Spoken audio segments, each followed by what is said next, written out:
Saint Benilde Romancon or Pierre Romancon was born in June 14, 1805 in Tourette, south-central France. As a young 14-year-old, he was engaged by the brothers as a substitute teacher due to his advanced mind.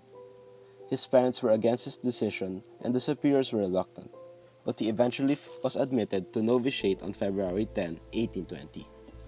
For about 20 years, starting 1821, he became a successful teacher in different elementary schools led by the brothers at Clermont-Ferrand.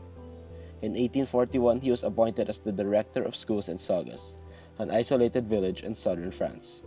He then worked as a teacher and then a principal to educate the boys in the village, and some from the neighboring farms composed mostly of teens and those who never went to school. He's known to be a strict disciplinarian, but was still fair at the same time. After some time, the little school that he taught in became the center of social and intellectual life in the village, which also held evening classes for adults and conducted tutoring classes for less gifted children. His religious sense was showcased at Mass with his students, teaching catechism, preparing boys for their first communion, visiting and praying for the sick, and rumors of near miraculous cures. He was said to be effective in attracting religious vocations.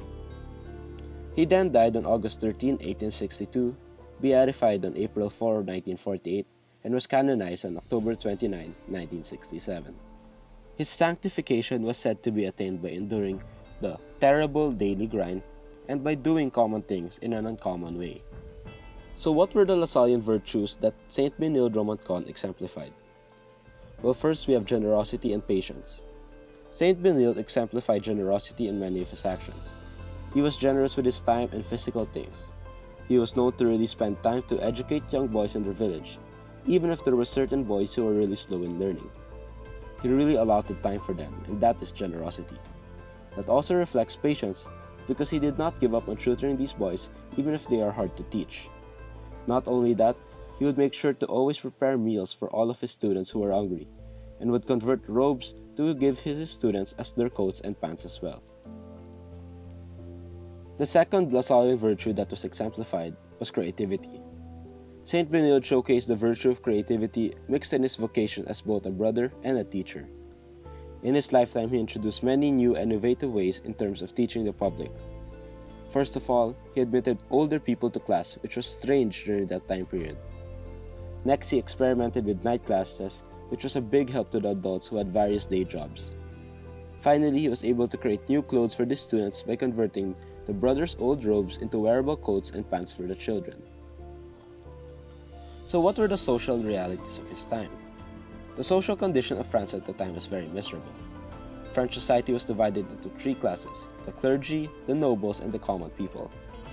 The clergy had the highest position in society as they had the most connections in the church, while the nobles were those who lived in luxury, and the common people was everyone else, those who were very poor, who could not afford food, medicine, nor education.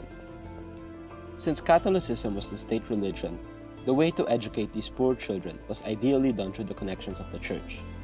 As Saint Benilde was both a novitiate and a teacher, his heart grew closer to the masses. He taught selflessly to make sure that these kids would grow up to be successful and hopefully grow out of the poverty that existed at the time. Saint Benilde is a perfect example of a person, despite being under the influence of the church in the 19th century, who prioritized the education of the nobles. His heart was still for the teaching and learning remained with the poor.